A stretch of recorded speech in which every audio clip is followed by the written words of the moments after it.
किसी को मेरी अवस्था में देखा है? हाँ, प्रत्येक को देखा है। जीवन धारा के प्रवाह में प्रत्येक के समक्ष ऐसी परिस्थिति आती ही है।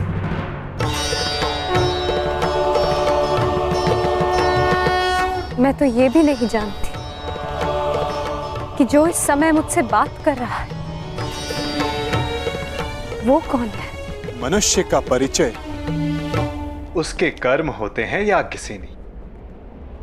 नाम तो उसके स्थान, उसके वंश, उसके रूप के अनुसार रख दिए जाते हैं। परंतु तुम्हारी उत्सुकता को शांत करना भी आवश्यक है।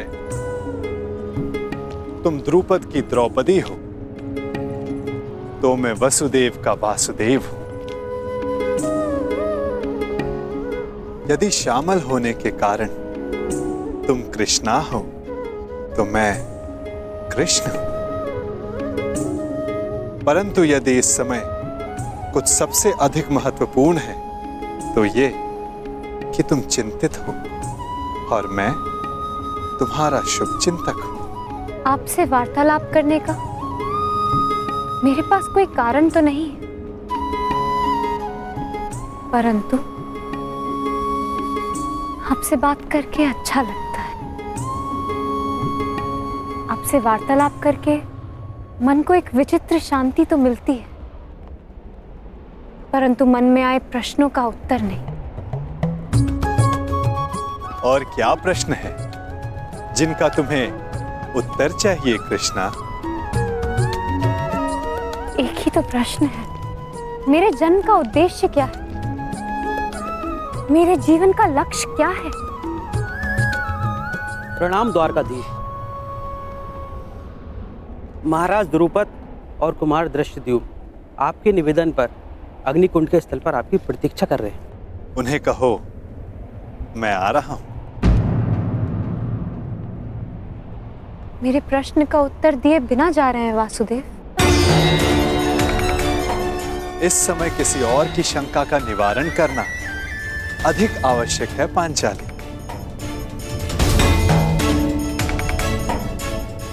हो सकता है कि उस समाधान में तुम्हारे प्रश्नों का उत्तर भी तुम्हें मिल जाए।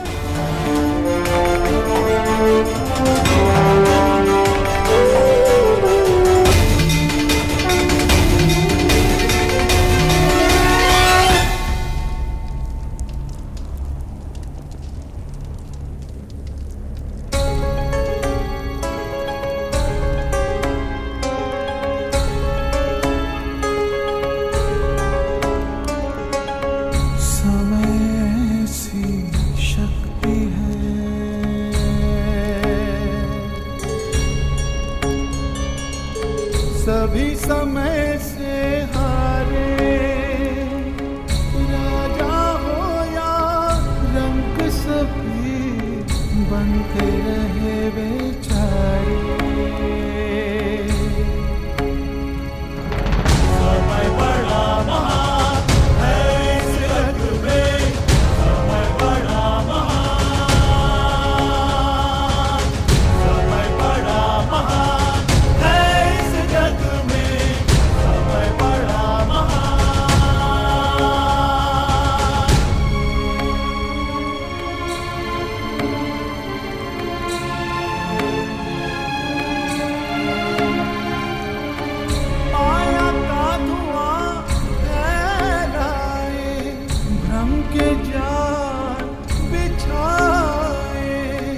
मन में घृणा द्वेष भरे, फिर अपनों को लड़वाए। सही समय पे सत्य को लाए, झूठ को करे किनारे। राजा हो या रंक सभी बनते रहे बेचारे।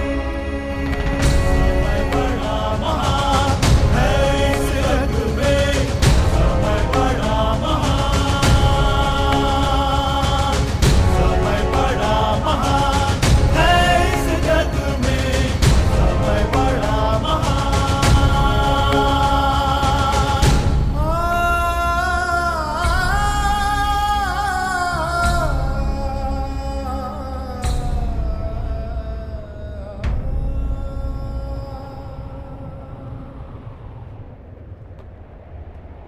मैं अपने प्रतिशोध के लिए प्रयाण कर रहा हूं। ऐसे में आपने हमें यहां क्यों बुलवाया?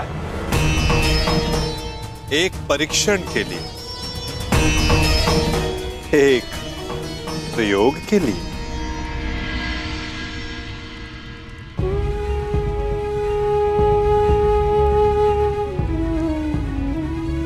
कैसा परीक्षण और यहां क्यों? क्योंकि ये तुम्हारा जन्मस्थल है दृश्यदुम। इस स्थल को यज्ञ अग्नि ने पवित्र किया है। ऐसे स्थान मनुष्य के पंच दोष सामने ले आते हैं। काम, क्रोध, मोह, लोभ, अहंकार। इन पंच दोषों की ऊर्जा ऐसे स्थान पर धूम्र में परिवर्तित हो जाती है, और ये धूम्र तुम्हारे दोषों का है द्रुपद कुमार। दोष जितना अधिक होगा, धूम्र उतना सघन होता जाएगा। मैं कुछ समझा नहीं वासुदेव। अपने पुत्र के लिए आपका मोह पांचाल नरेश, ये पहला दोष है। मुझे इस बात पर विश्वास नहीं।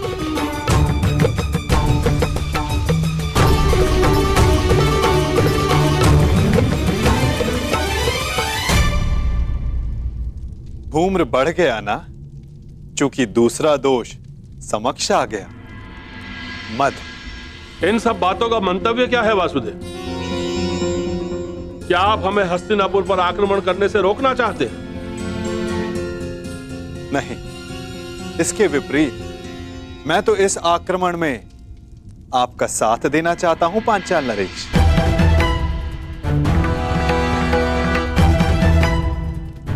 आप हमारा साथ दोगे? यदि आप हमारे साथ हैं तो फिर पराजय का प्रश्न ही नहीं।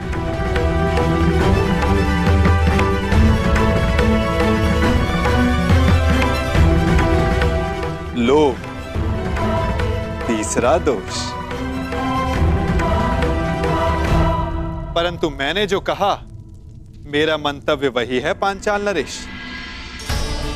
मैं इस आक्रमण में आपके साथ रहूंगा, परंतु उससे पूर्व दृश्यदुम को मुझ पर एक प्रहार करना होगा।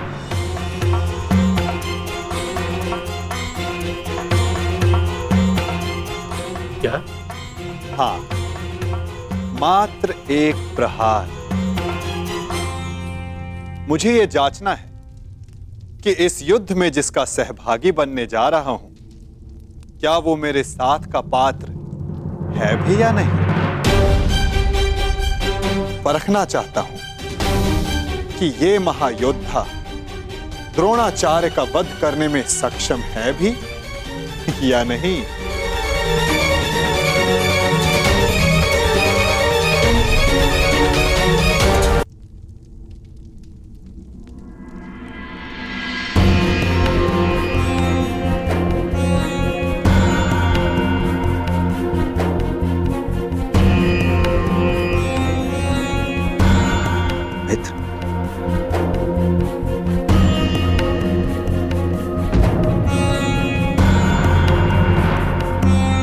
के अंतिम संस्कार में मुझे सम्मिलित होने दिया, उसके लिए धन्यवाद। धन्यवाद कैसा कर्ण? मैं जानता हूं माता कुंती के साथ में तुम्हारा विशेष स्नेह था। और एक बात, तुम मेरे लिए मेरे भ्राता से कम नहीं हो मित्र। कल मेरे जीवन का सबसे बड़ा स्वप्न पूर्ण होने जा रहा है। कल मेरा युवराज अभिषेक है मित्र, और यही तो तुम्हारा भी स्वप्न था ना। कर्ण, मैं जानता हूं तुम्हें लगता होगा कि जिस मार्ग पर चलकर मैंने ये मुकुट प्राप्त किया है वो उचित नहीं है। परंतु यदि मैं आ जाऊंगा,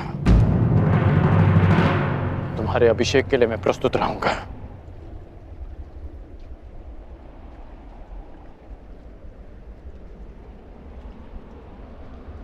तुम्हें मित्र माना है और कल रात सभा में उपस्थित रहकर मैं अपने मित्र होने का कर्तव्य अवश्य निभाऊंगा।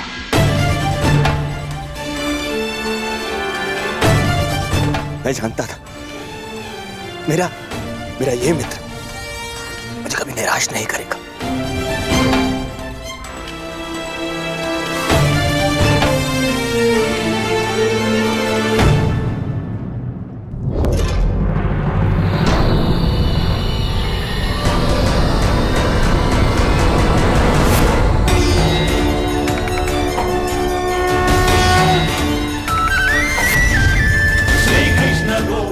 अहंकार एक और दोष।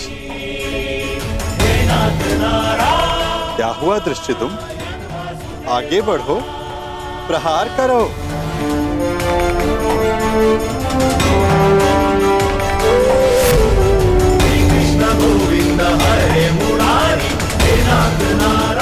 क्रोध अंतिम दोष।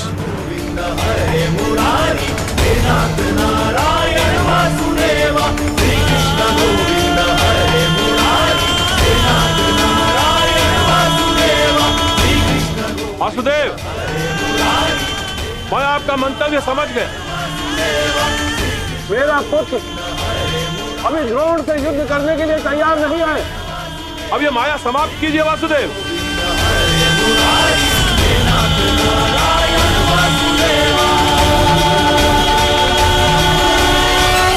माया का बाण छूट चुका है पांचाल नरेश। जब तक सारे लक्ष्य भेद नहीं देता, रुक कैसे सकता है? अब कौन सा लक्ष्य शेष है?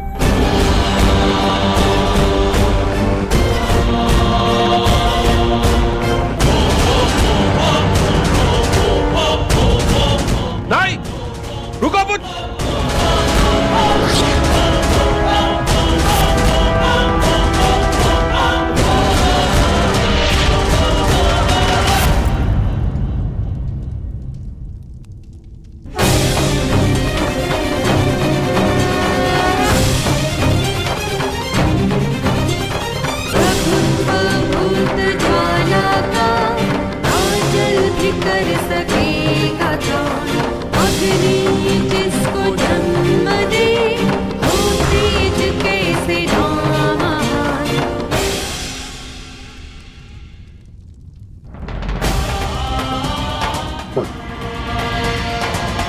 तुमने मेरे प्राणों की रक्षा की।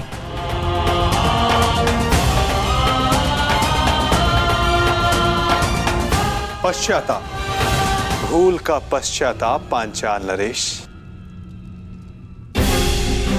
प्रत्येक दोष का निवारण पश्चाताप है। आपकी पुत्री 5वीं पंचकन्या है। इस युग की इकलौती। पहली 4 त्रेता युग में आई। अहिल्या, मंदोदरी, सीता और तारा। और अब द्वापर युग को प्रतीक्षा थी 5वीं पंचकन्या की, द्रौपदी की।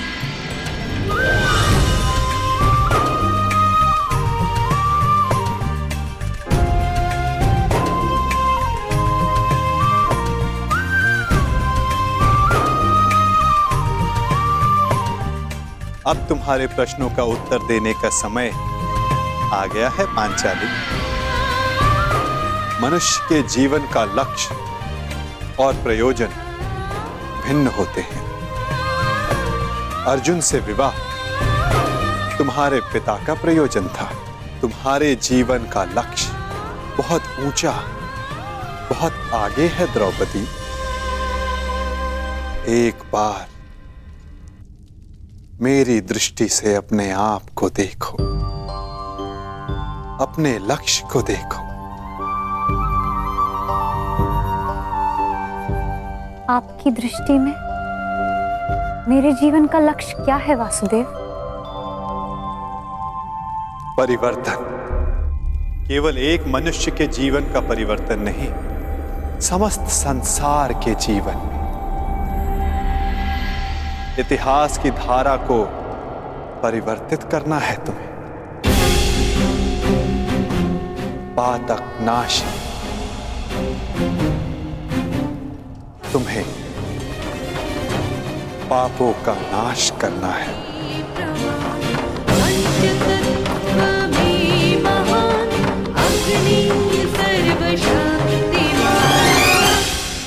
आपने मेरी आंखें खोल दी केशव। मैं सौभाग्यशाली हूं पुत्र कि मुझे द्रौपदी जैसी पुत्री प्राप्त हुई। वासुदेव, अब आप ही मेरा मार्गदर्शन कीजिए और मुझे बताइए मुझे आगे क्या करना है।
मित्रगण,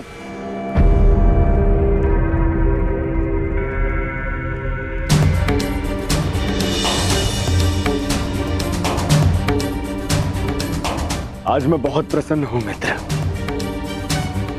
क्योंकि आज मेरा सबसे प्रिय मित्र मेरे अभिषेक में मेरे साथ उपस्थित था।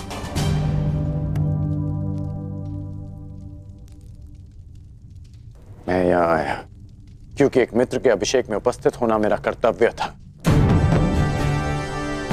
तुम्हारा मित्र तुम्हें युवराज बने देखना चाहता था और उसकी अभिलाषा पूरी हुई, और हमारे साथ की अवधि भी। मैं सदा के लिए तुम्हारा साथ छोड़कर जा रहा हूं।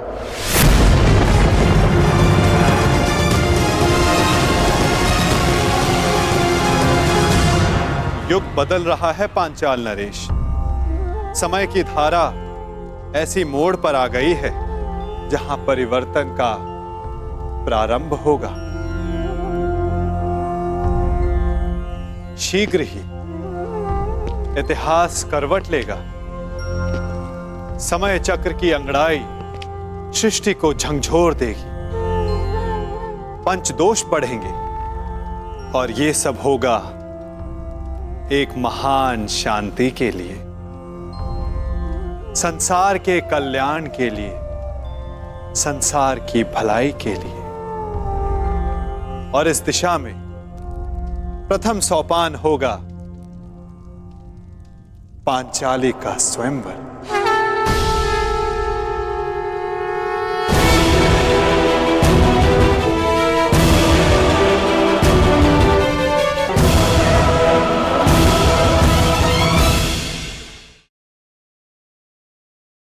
युग बदल रहा है पांचाल नरेश। समय की धारा ऐसी मोड़ पर आ गई है जहां परिवर्तन का प्रारंभ होगा। और इस दिशा में प्रथम सोपान होगा पांचाली का स्वयंवर। अकस्मात स्वयंवर? परंतु वासुदेव, इतनी शीघ्रता से इतना बड़ा प्रबंध कैसे हो पाएगा? आप उसकी चिंता ना करें पांचाल नरेश। युग की धारा को जो परिवर्तित करने आई है, उसका स्वयंवर भी युग का सबसे विशाल स्वयंवर होगा। जो वसुधा का इतिहास बदलने आई है, उसका स्वयंवर का उत्तरदायित्व स्वयं वासुदेव संभालेगा। यह सृष्टि का सबसे अधिक स्मरण किया जाने वाला स्वयंवर होगा पांचाल नरेश। तो आपको सृष्टि के सभी योद्धाओं को आमंत्रित करना ही होगा। उनमें मित्र भी होंगे और शत्रु भी होंगे। मित्रों का स्वागत आप करेंगे पांचाल नरेश, और शत्रुओं से पांचाल की रक्षा करने का उत्तरदायित्व मेरी चतुर्रंगनी नारायणी सेना का होगा। परंतु वासुदेव, प्रश्न यह उठता है कि संसार के सर्वश्रेष्ठ योद्धाओं में से हमारी पुत्री द्रौपदी के लिए सर्वश्रेष्ठ वर का चुनाव कैसे होगा?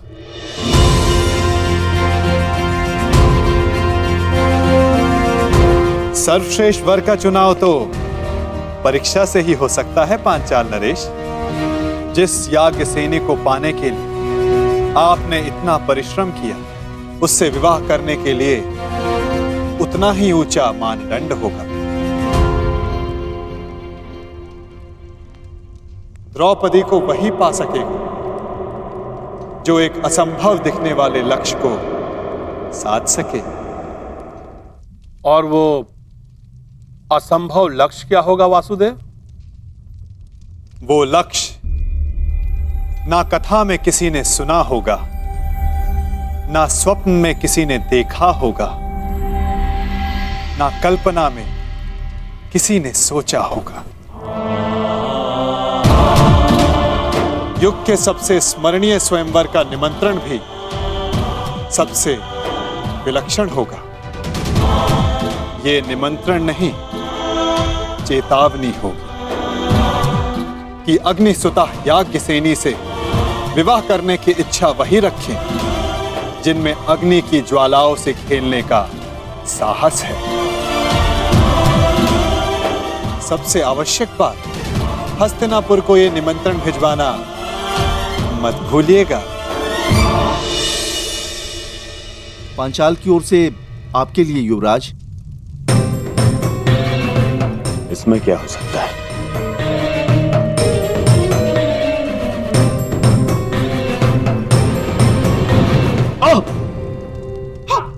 दुर्योधन, हस्तिनापुर के युवराज के समक्ष इतना बड़ा दुस्साहस? ये दुस्साहस नहीं है गांधार राज, ये संदेश है। संदेश? कैसा संदेश?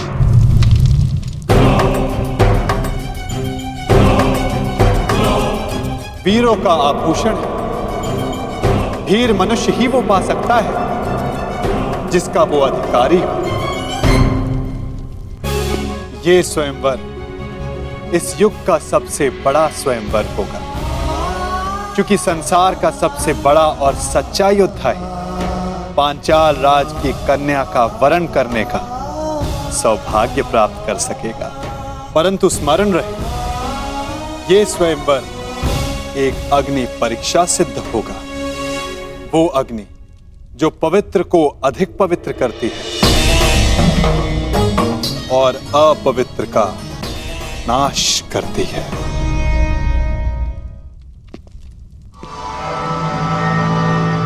निमंत्रण आया है मामाश्री, जाना होगा। परंतु अकेले नहीं। क्यों? आपको मेरे बल पर विश्वास नहीं है मामाश्री? हाँ है, परंतु उसकी माया पर नहीं। इस संसार में एक वो ही है जिसको लेकर मैं सदैव चिंतित रहता हूँ, और वो इस स्वयंवर में अवश्य आएगा। कौन? बताइए मामाश्री। वासुदेव कृष्ण।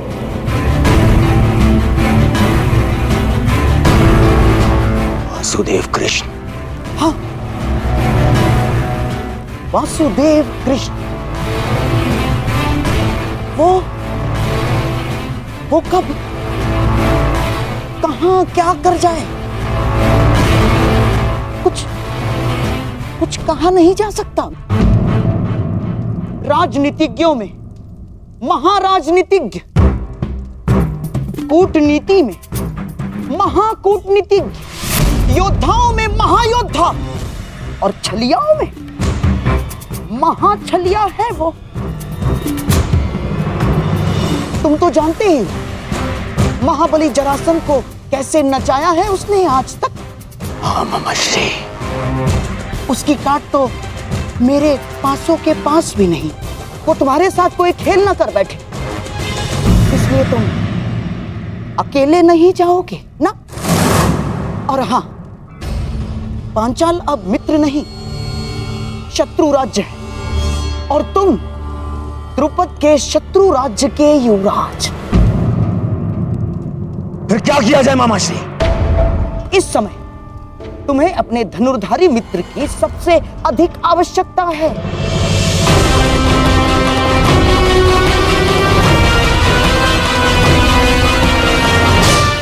अर्थात कर्ण की। मैं तुमसे और राजवंश के सभी कुचक्र और चेष्टाओं से अपना बंधन तोड़ता हूं।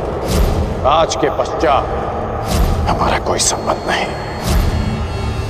मैं सदा के लिए तुम्हारा साथ छोड़कर जा रहा हूं। आएगा, अवश्य आएगा। सच मामाश्री? हाँ, मेरी एक चाल से कर्ण तुमसे दूर हुआ। अब मेरी ही एक चाल से वो वापस भी आएगा। यदि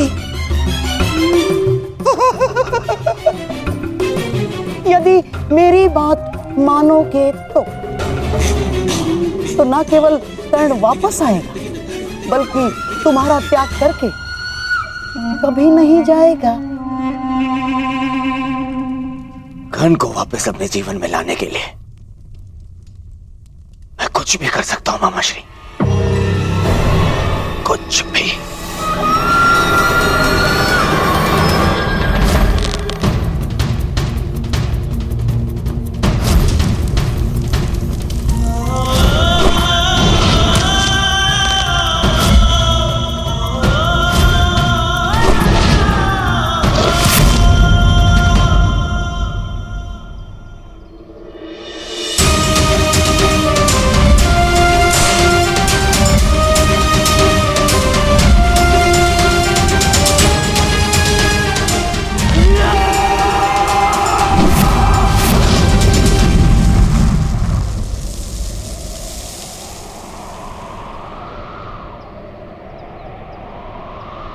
व्यथित हो।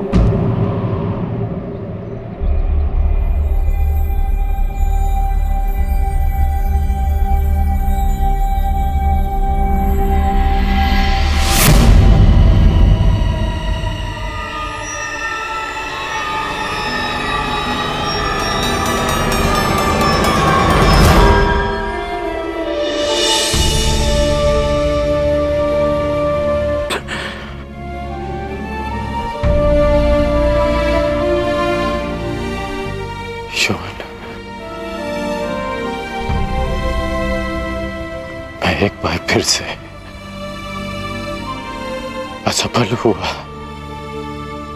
उस समय ना तुम्हारी रक्षा कर पाया था, और इस समय ना कुंती मां की।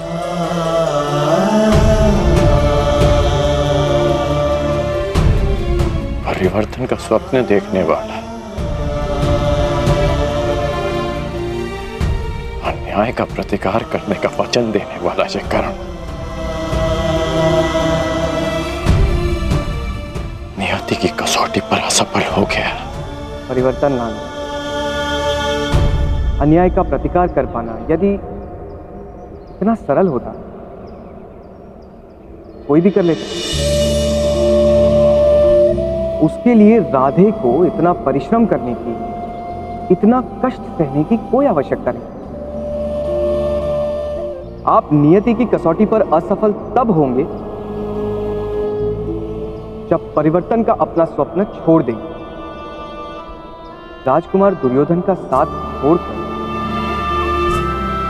कहीं आप परिवर्तन के अपने लक्ष्य से दूर तो नहीं जा रहे? मैंने दुर्योधन का साथ छोड़ा क्योंकि नीति की स्थापना अनीति का साथ देकर नहीं कर सकते। मैं जन्म पर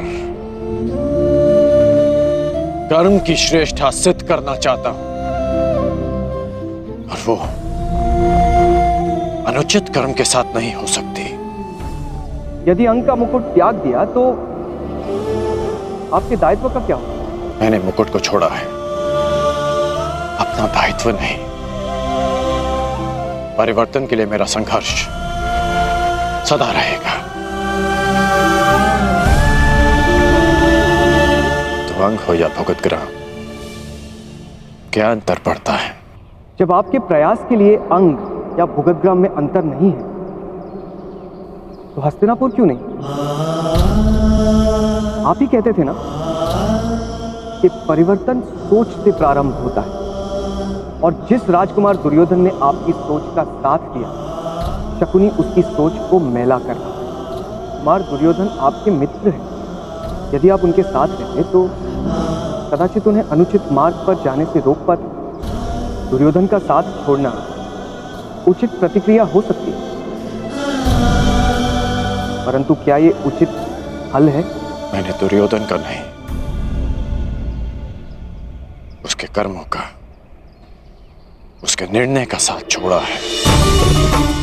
एक योद्धा मित्र के लिए मैं संसार में किसी के भी विरुद्ध खड़ा हो सकता हूं,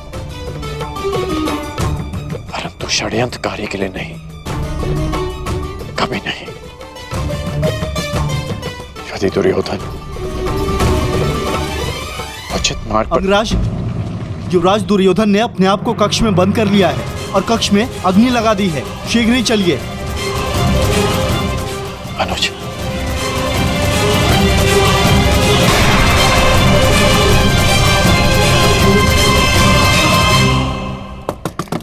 दुर्योधन, मेरे पुत्र, ये कैसा हट है पुत्र?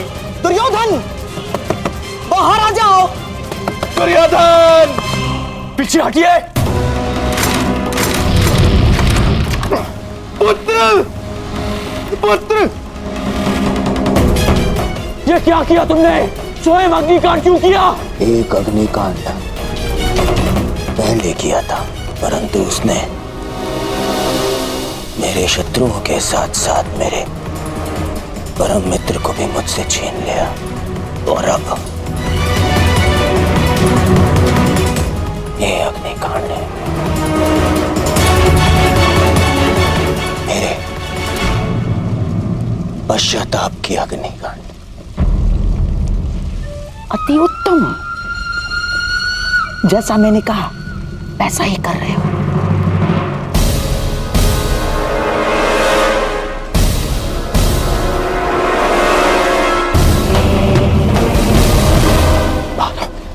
बाहर आओ। नहीं, तुम्हें उपचार की आवश्यकता है। मेरा उपचार केवल मेरा मित्र है, और मेरा धारण तुम्हारी क्षमा। मुझे क्षमा कर दो मित्र, मैं वचन देता हूं, कभी आज के बाद अपनी मित्रता को लज्जित नहीं होने दूंगा। मैं युधिष्ठिर की युवराज बनने के पश्चात मैं स्वयं पर से वश को बैठा था, और इसीलिए मैं मामाशी के बहकावे में आ गया।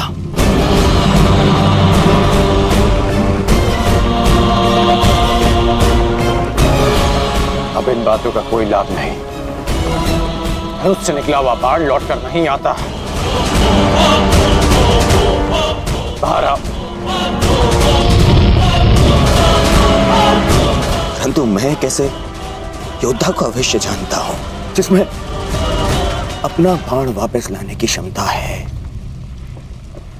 और वो तुम हो मित्र, तुम हो वो।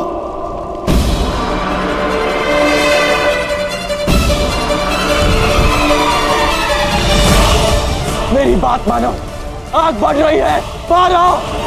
नहीं, मैं तब बाहर आऊंगा जब तुम्हारी क्षमा पालूंगा, वरना इसी अग्नि में भस्म हो जाऊंगा।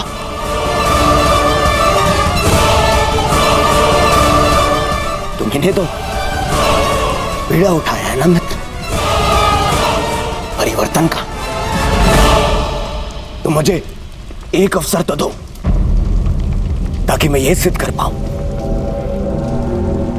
मेरा मन भी परिवर्तित हो गया है। बाहर आओ। कहो मित्र, क्या तुमने मुझे क्षमा किया?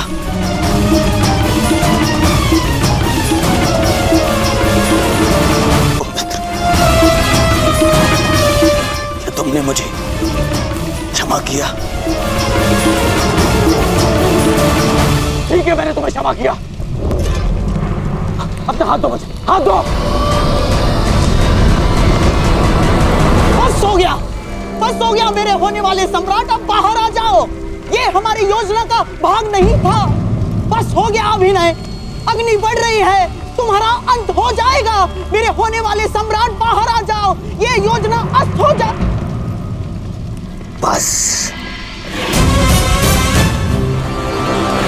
मेरी मित्रता आपकी किसी योजना का भाग है भी नहीं मामाश्री, यह एक पश्चाताप है।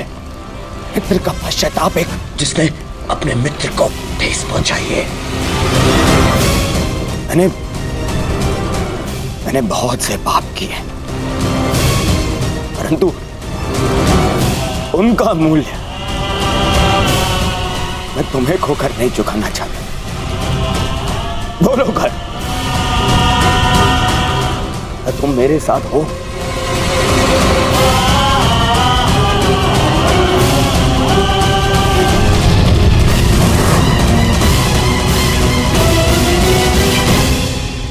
हाँ, केवल हाँ नहीं, मुझे वचन दो कि हर परिस्थिति में तुम मेरा साथ दोगे।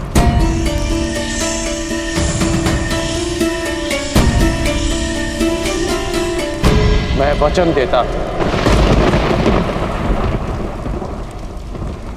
सौगंध खाओ अपने अनुज की कि तुम मुझे कभी अकेला नहीं छोड़ोगे। मैं शोन की सौगंध खाता कि मैं अपने मित्र को अकेला नहीं छोड़ूंगा।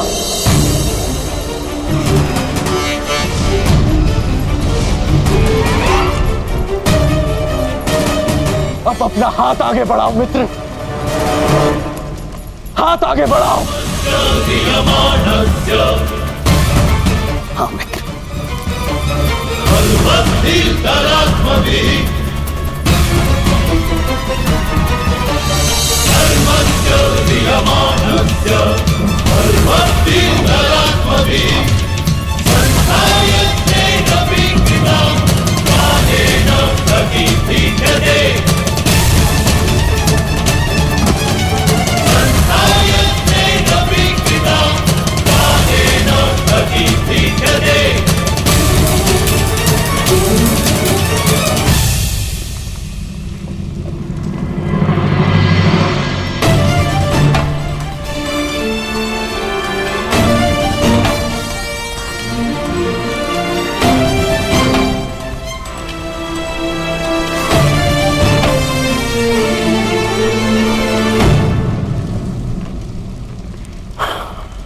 मित्र, एक वचन तुमने मुझे दिया और अब एक वचन मैं तुम्हें देता हूं।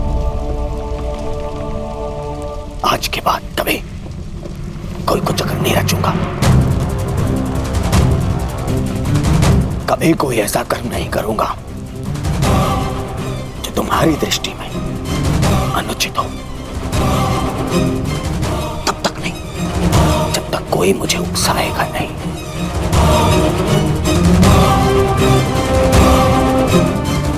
मैं वचन देता हूं।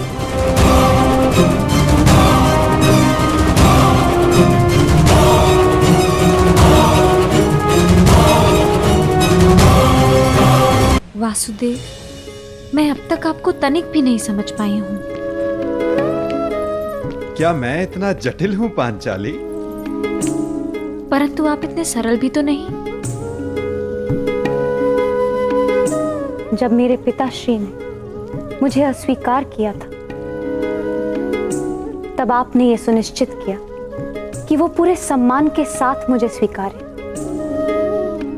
जब मेरा मन व्यतीत था, तब आपने उसे संतोष प्रदान किया, और अब मेरे स्वयंवर का उत्तरदायित्व आपने ले लिया। मैं समझ ही नहीं पा रही हूं कि आप हैं कौन।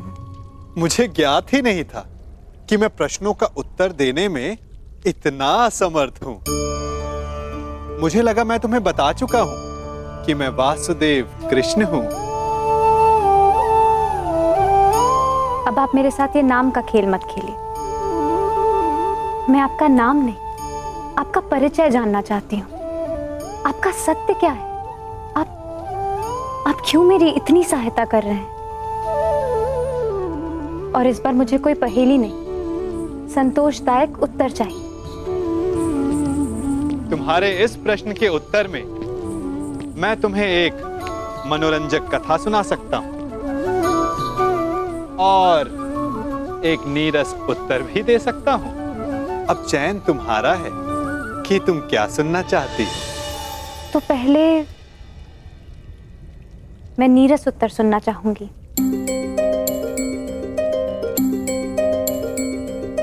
तो सुनो,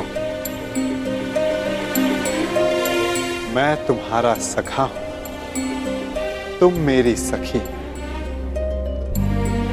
और मित्रों को सदैव एक दूसरे की सहायता करनी चाहिए। इसीलिए मैं तुम्हारे साथ हूं। और मनोरंजक कथा क्या है? कथा ये है, बहुत समय पहले मैंने एक स्वप्न देखा कि मैं और तुम पहले भी मिल चुके हैं सखी। इस लोक से, इस संसार से भिन्न एक संसार में, और वियोग से पहले हमने एक योजना बनाई थी कि हम फिर से मिलेंगे। मानवता और संसार को एक नई दिशा देने के लिए, सूर्य और किरण की भांति संसार को एक नए दिवस का प्रकाश देने के लिए। और अब तुम देख ही रही हो कि हम फिर से मिले, अपना वचन, अपना कर्तव्य, अपना मंतव्य पूर्ण करने के लिए। और ये केवल स्वप्न था, है ना? हाँ सखी, स्वप्न तो मात्र स्वप्न ही होता है।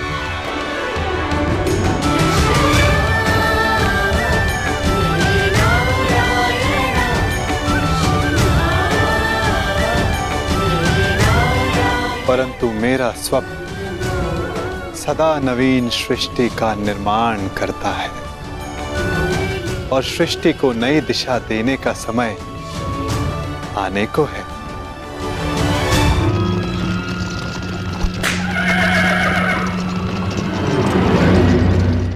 अच्छा सखा, ये तो बताओ कि स्वयंवर की शर्त क्या होगी? आपने कहा था कि कुछ ऐसा होगा जो असाध्य प्रतीत होगा। हाँ, अधिकतर के लिए असंभव, परंतु कदाचित कोई एक ऐसा होगा जिसके लिए ये साध्य होगा। तो आपने कुछ ऐसी शर्त रखी है जिसे केवल अर्जुन ही पूर्ण कर सके, है ना? कदाचित ऐसा ही हो। अंधकार को सूर्य ही मिटा सकता है ना सखी? ना जाने क्यों कभी कभी ऐसा लगता है कि कदाचित अर्जुन जीवित हो, और यदि वो जीवित हुआ तो वो इस स्वयंवर में प्रस्तुत होगा ना सखा? कदाचित ऐसा ही हो। यदि अर्जुन उन प्रत्याशियों के मध्य उपस्थित हुआ तो क्या होगा? यदि उसने स्वयंवर की शर्त पूरी कर दी तो कितना आनंद आएगा ना।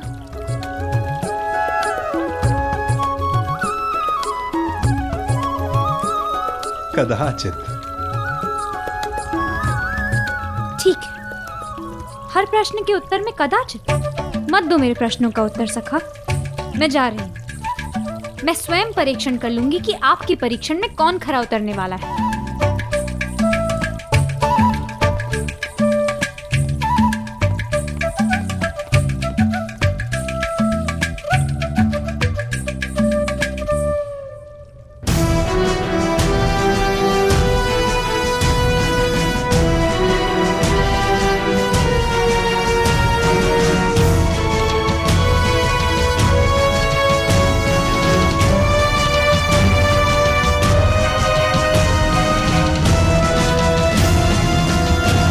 परीक्षण तो तुम्हें ही करना है सखी, परंतु निर्णय तुम मेरे बिना नहीं कर पाओगी।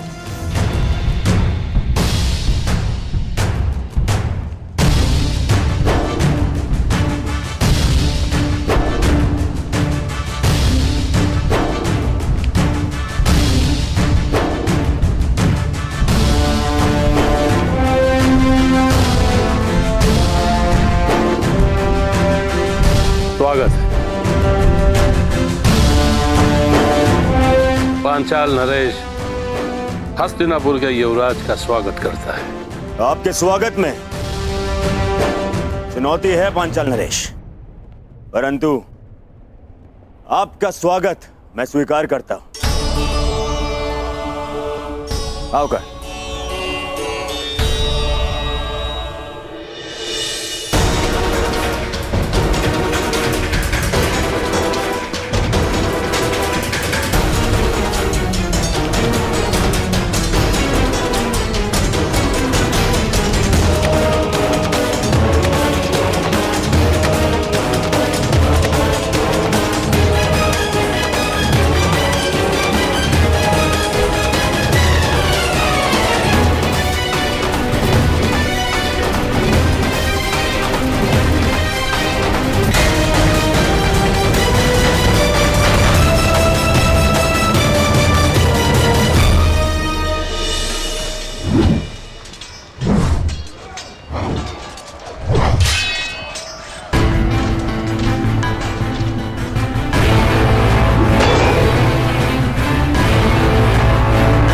स्वयंवर की शर्त अभी तक रहस्य है मित्र।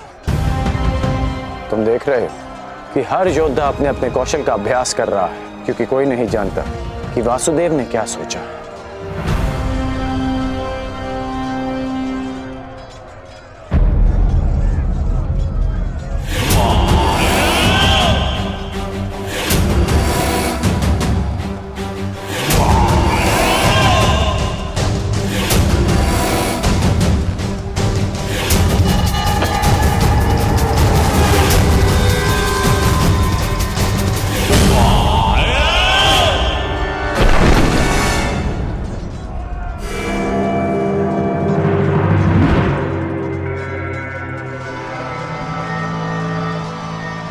मित्र, यदि परीक्षण में गदायुद्ध, मेरी विजय तो निश्चित ही। 5 पत्र एक ही पंक्ति में और एक ही बाण से सबको साधना है। आओ प्रयास करें।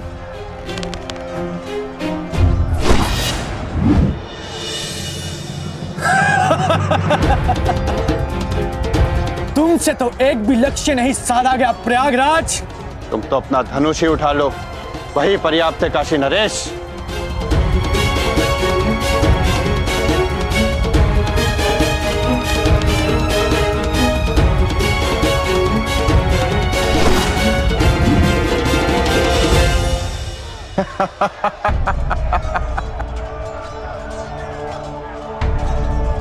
भोजन का समय हो गया है, सभी महानुभाव से निवेदन है कि आतिथ्य लेकर हमें कृतार्थ करें। अब अभ्यास भोजन के पश्चात करेंगे। चलो चलो मित्र, तुम चलो मित्र, मैं कुछ समय में आता।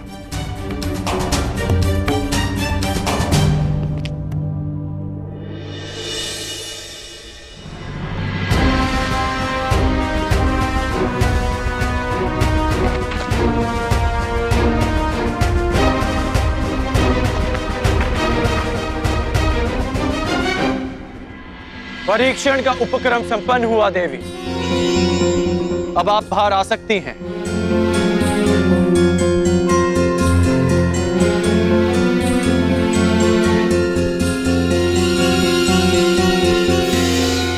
परीक्षण का उपक्रम संपन्न हुआ देवी, अब आप बाहर आ सकती हैं।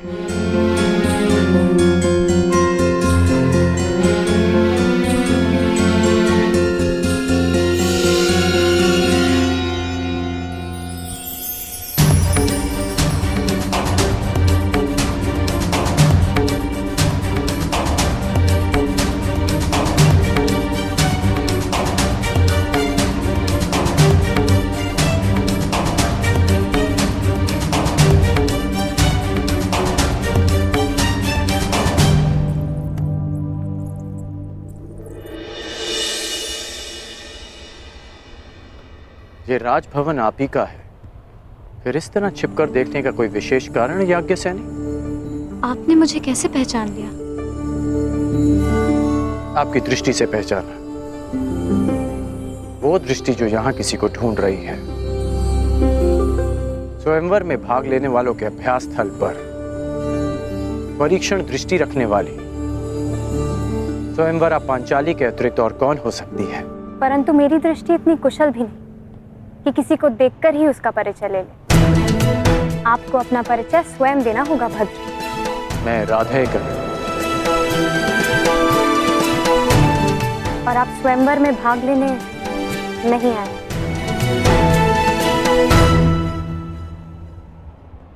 आपको कैसे पता? अब मेरी दृष्टि इतनी अकुशल भी नहीं कि स्वयं पर पड़ने वाली दृष्टि को समझ ना पाऊं। यदि आप कोई प्रत्याशी होते तो आपकी दृष्टि कुछ और ही होती। तो यज्ञ से राजकुमारी पांचाली चतुर भी है। ठीक अनुमान लगाया आपने। मैं यहां केवल अपने मित्र के साथ आया हूं।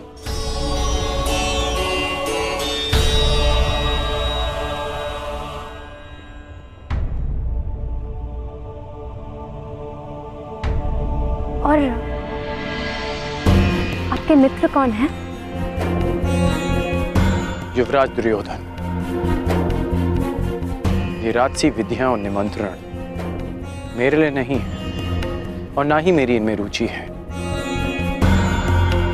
मैं राजपुत्र नहीं, भुगत ग्राम का सूत पुत्र हूं।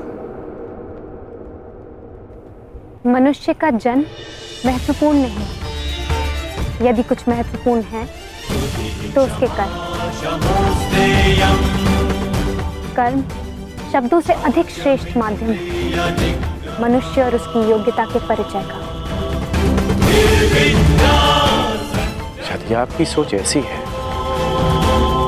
तो आपका होने वाला वर योग्य होने के साथ साथ बहुत भाग्यशाली होगा।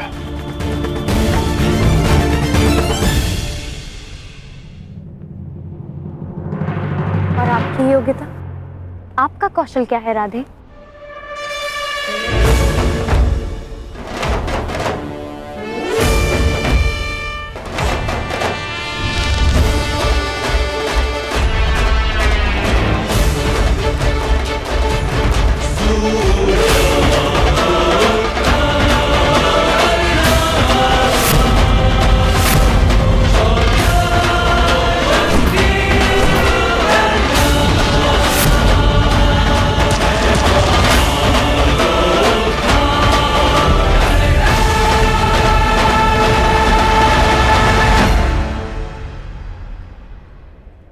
अभी आप ही ने कहा था कि कौशल के परिचय के लिए कर्म शब्दों से अधिक श्रेष्ठ माध्यम है। बिना देखे आपने लक्ष्य संधान कैसे किया? मैंने संधान लक्ष्य देखकर ही किया, आपके नेत्रों में देखकर।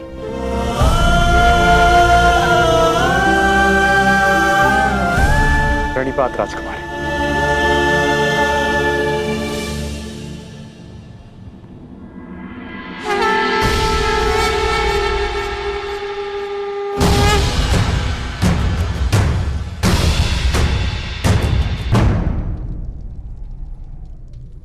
कुछ एक प्रहर में तुम्हारे जीवन की नई यात्रा प्रारंभ होने वाली है सखी, परंतु तुम उद्विग्न हो, क्यों?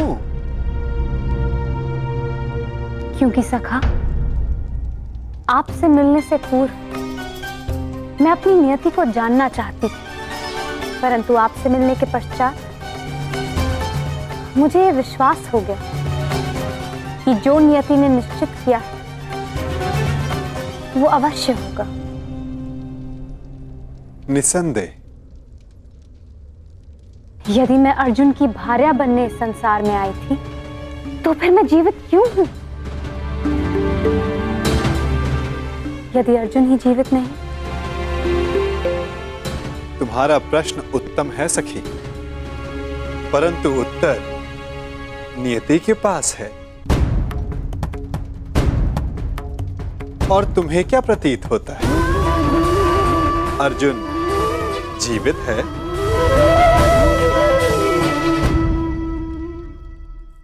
और तुम्हें क्या प्रतीत होता है? अर्जुन जीवित है?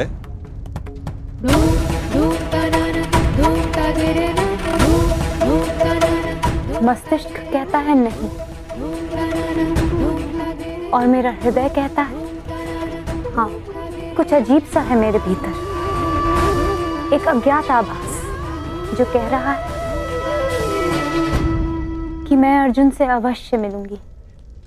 कभी कभी अज्ञात ज्ञात से अधिक शक्तिशाली होता है पांचाली। कदाचित जो हमें अज्ञात हो, नियति को वो ज्ञात हो, परंतु कभी कभी ज्ञात अज्ञात से अधिक महत्वपूर्ण होता है हमारा चयन। जैसे इस स्वयंवर में महत्वपूर्ण है तुम्हारा चयन। वाह वासुदेव, आपने मेरे स्वयंवर की शर्त रखी जिसे पूर्ण आकार देने वाला मेरा वर होगा, तो मेरा चयन तो स्वतः समाप्त हो गया ना?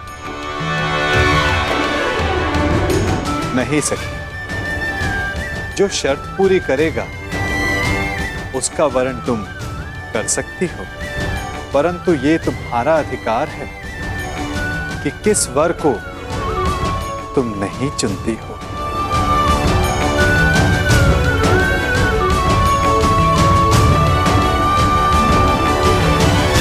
हस्तिनापुर युवराज दुर्योधन गांधार नरेश शकुनी के साथ पधार रहे हैं।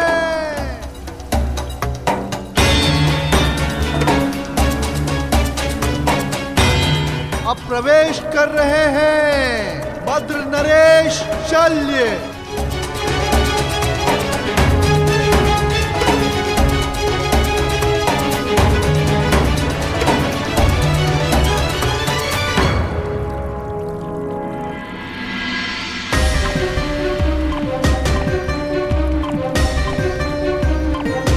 मगध नरेश जरासंध।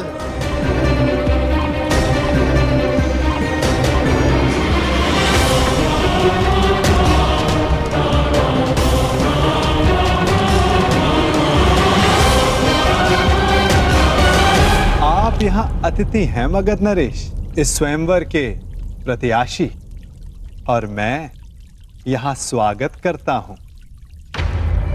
अब आप पर निर्भर करता है कि आप अतिथि की भांति मिलना चाहते हैं या हमारे मिलन के इतिहास का 19वां अध्याय रचना चाहते हैं।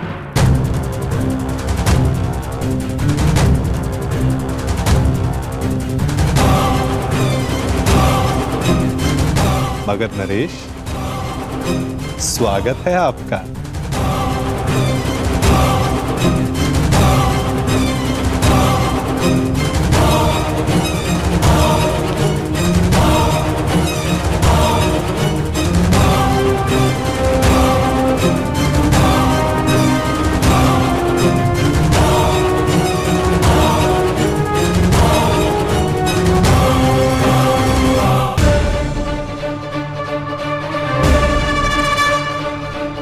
आप यहाँ अतिथि हैं मगध नरेश, और मैं यहाँ स्वागत करता हूँ। अब आप पर निर्भर करता है कि आप अतिथि की भांति मिलना चाहते हैं या हमारे मिलन के इतिहास का 19वां अध्याय रचना चाहते हैं। मगध नरेश, स्वागत है आपका।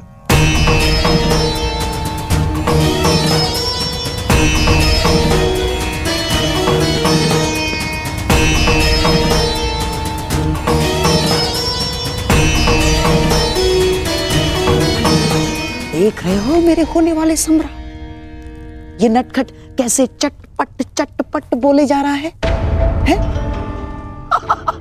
परंतु तुम घबराना नहीं, इस मायावी की माया को हरने के लिए ही मैं तुम्हारे साथ आया हूं। हाँ, अब तुम देखते रहो कैसे इस माखनचोर से तुम्हारा मामा उसकी वाणी चुराता है। वासुदेव,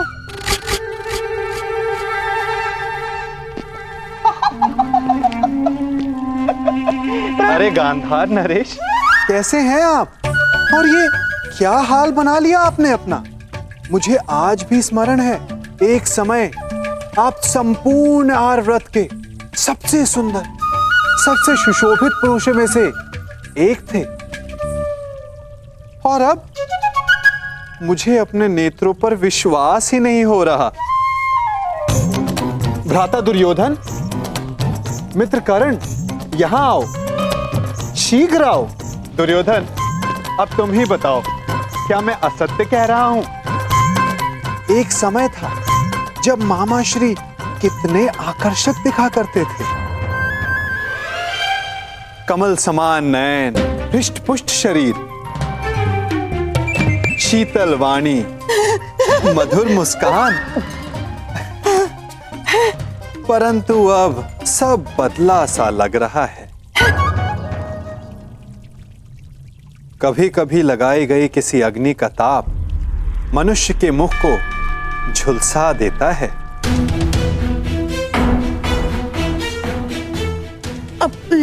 है ना दुर्योधन? क्या मामा श्री को हस्तिनापुर में उचित आहार नहीं मिलता? ये क्या कह रहे हैं वासुदेव? मामा श्री को हस्तिनापुर में सर्वश्रेष्ठ आहार मिलता है। मैं उस आहार की बात नहीं कर रहा हूं जो मुंह से खाया जाता है। मैं तो उस आहार की बात कर रहा हूं जो विचारों को मिलता है, मन को मिलता है, क्योंकि अंततः दिखाई तो वही देता है। अरे, मैं भी क्या बातें लेकर बैठ गया। आइए, आप सबका स्वयंवर में स्वागत है। तुम्हारा भी मित्र कर्ण। वासु, प्रणिपात गांधार नरेश, आइए।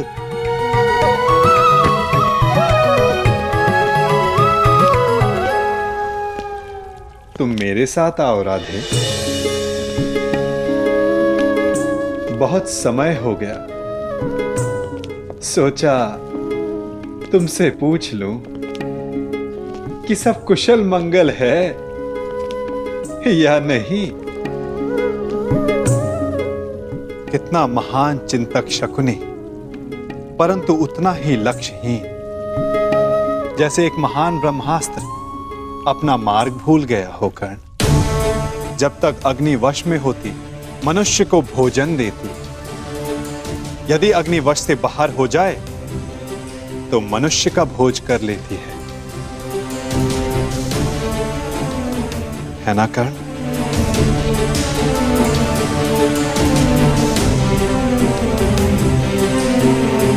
वासुदेव? क्या आप जानते थे कि वारणाव्रत में क्या हुआ? किस विषय में बात कर रहे हो कर्ण? उस भवन के विषय में जो दुर्योधन ने बनवाया, या उस भवन के विषय में जो अग्नि की भेंट चढ़ गया? यदि आप सब जानते थे तो आपने कुछ किया क्यों नहीं वासुदेव? नियति के समक्ष क्या वासुदेव और क्या कर्ण राधे? हम तो केवल प्रयास कर सकते हैं। सफल होना ना होना प्रारब्ध के हाथ में होता है। तुमने भी प्रयास किया ना? हाँ, प्रयास किया, परंतु ये शब्द बड़ा संहारक है मित्र।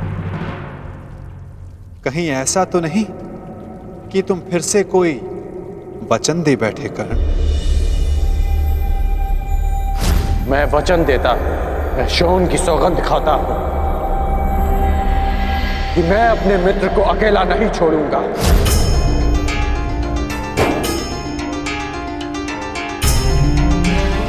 ओ कर्ण, मैंने कहा था कि वचन देते समय सावधान रहना, फिर भी दे बैठे क्यों? क्योंकि सबके पास वासुदेव जैसा मार्गदर्शक नहीं होता। कुछ लोगों के पास तो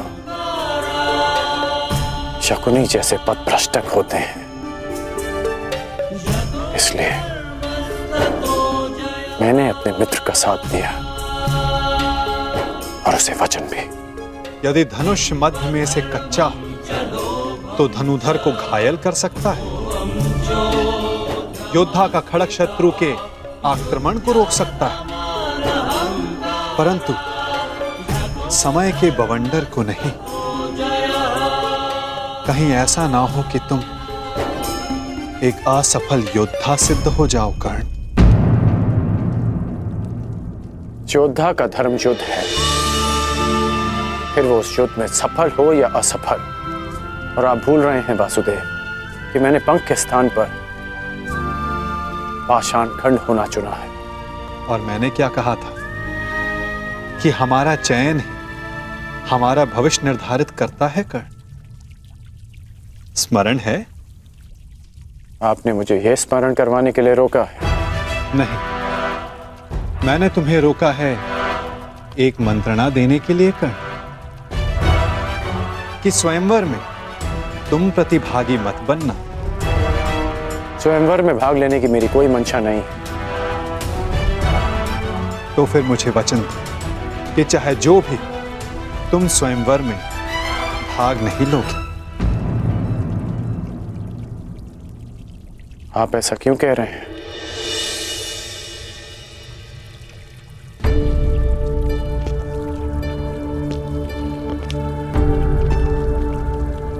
क्या आप नहीं चाहते कि मैं स्वयंवर में भाग लूं?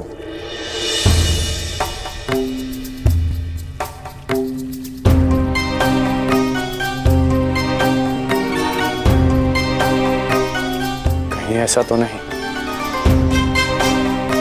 कि स्वयंवर की परीक्षा का संबंध धनुर्विद्या से है? आपके मौन में आपकी सहमति दिख रही है वासुदेव।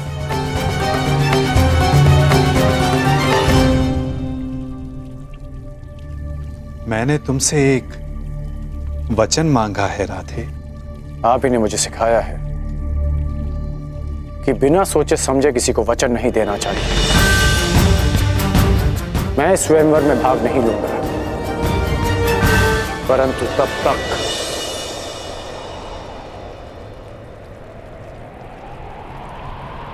जब तक यह स्वयंवर न्यायपूर्वक चलेगा और मेरे मित्र दुर्योधन के साथ कोई अन्याय नहीं होगा। परंतु अन्याय हुआ तो ना मैं अपने धनुष को रोक पाऊंगा और ना ही मेरे बाण मौन रहेंगे। मोक्षे च भरतर्षभा धन्यवाद वासुदेव।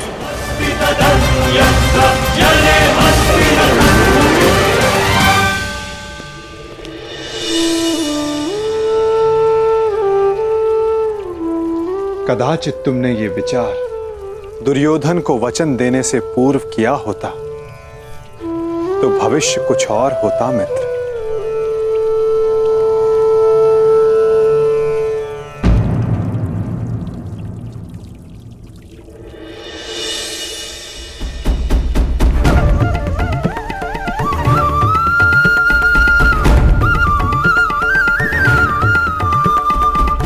जो पहला ब्राह्मण तुम्हें मिले उसे ये दक्षिणा दे देना और कहना कि पांचाल राजभवन में एक बड़ा उत्सव हो रहा है। जाओ।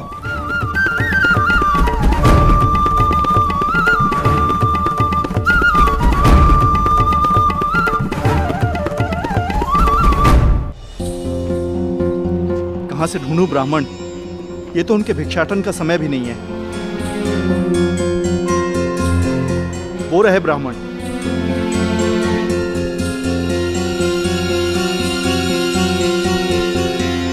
प्रणिपात ब्राह्मण देव। यह आपके लिए ब्राह्मण देव। एक संदेश भी है। राजमहल में एक बड़ा समारोह है और एक बड़ा भोज। अब पधारिएगा अवश्य। प्रणिपात।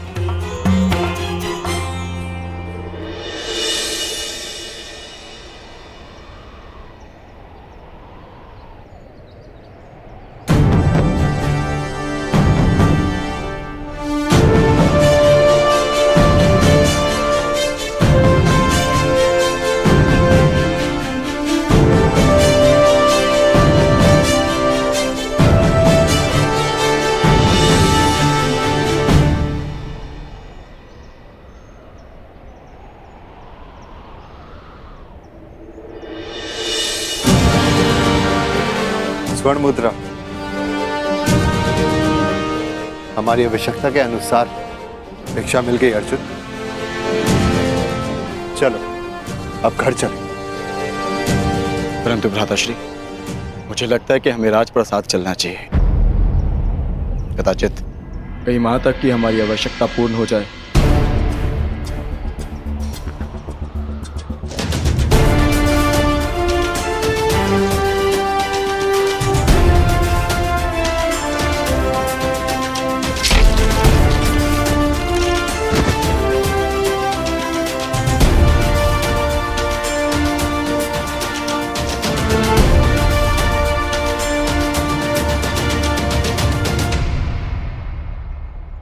हाँ भ्राताश्री, कदाचित हमें वहां एक के स्थान पर 5 मुद्राएं मिल जाए। जब माताश्री कहेंगी कि आपस में बांट लो तो सुविधा हो जाएगी। अधिक लालच अच्छा नहीं है अनुज। भूखा रहना भी अच्छा नहीं है भ्राताश्री। आपने सुना ना, वहां भोज भी है। क्या आप अपने अनुज की क्षुधापूर्ति होते हुए नहीं देखना चाहोगे? यदि ऐसा है तो चलो। तुम्हें भरपेट भोजन करते हुए देखना भी बहुत बड़ा सुख है मेरे लिए। हम राजप्रसाद चलेंगे।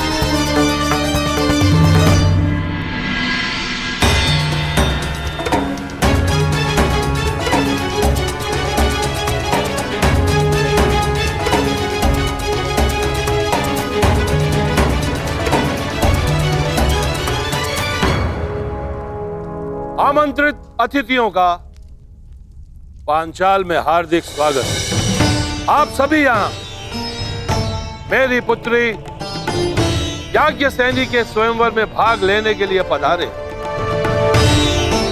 इसलिए मेरा भी यह कर्तव्य बनता है कि मैं स्वयंवर से आपका परिचय करवा दूं। मंडप के मध्य में वो जो स्थान आप देख रहे हैं, जो इस क्षण यज्ञानिका से ढका हुआ है, वही वो परीक्षण है जिसमें सफल होने वाला प्रत्याशी मेरी पुत्री से विवाह कर सकेगा।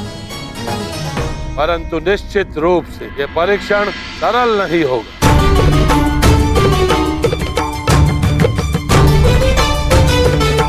अब अधिक विलंब ना करते हुए मैं उसे बुलाता हूं जो इस स्वयंवर की स्वयंवरा है, जो पंचतत्व अग्नि से जन्मी है, याज्ञसेनी पांचाल की राजकुमारी द्रौपदी।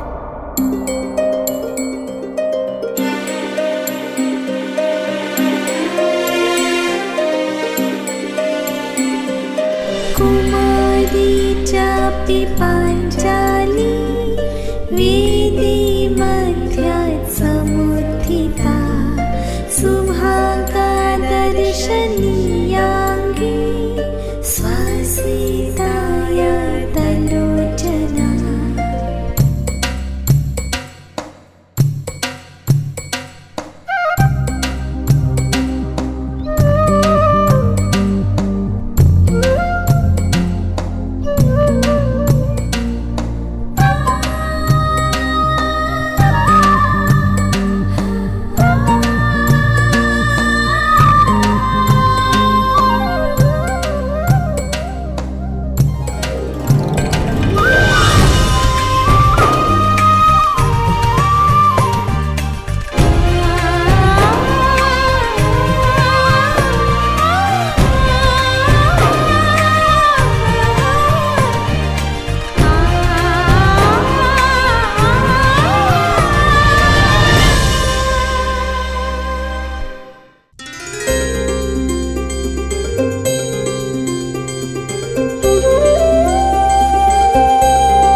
अब मैं वासुदेव कृष्ण से यह आग्रह करूंगा कि वो स्वयंवर में होने वाले अद्वितीय परीक्षण का परिचय प्रत्याशियों से करवाएं। आगंतुकों को वासुदेव कृष्ण का प्रणाम। आज होने वाला परीक्षण प्रत्येक योद्धा को स्वयं उसके बल, बुद्धि और कौशल से परिचय करवाएगा।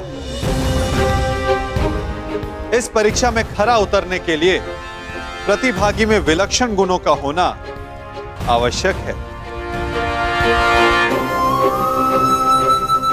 उसमें वो बल होना चाहिए जिसे मापा ना जा सके, वो दृष्टि होनी चाहिए जो अदृष्ट के परे देख सके, वो एकाग्रता होनी चाहिए जो किसी में ना हो, और लक्ष्य को बिना देखे भेद सकने का सामर्थ्य भी।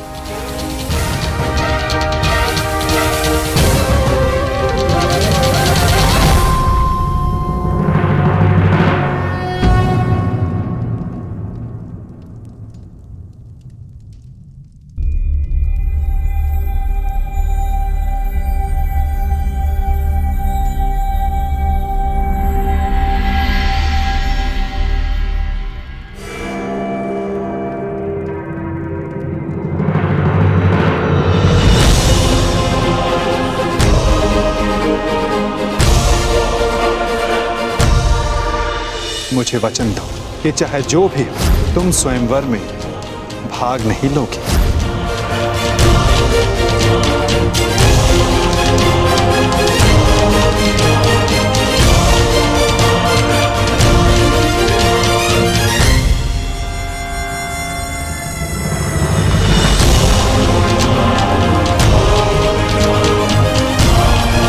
केवल इस धनुष की सुंदरता को देखकर आकर्षित मत होइए मित्रों, चूंकि धनुष है तो लक्ष्य अवश्य होगा।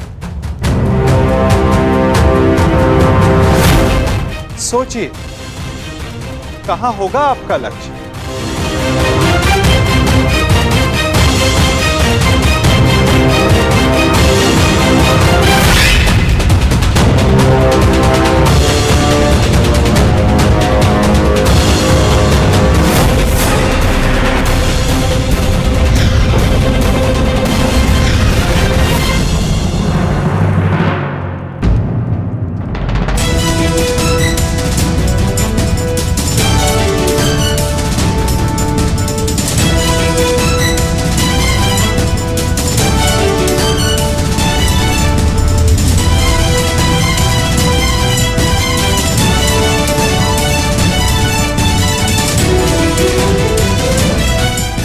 आकाश यंत्र में स्थित मीन की आंख आप सबका लक्ष्य है मित्रों।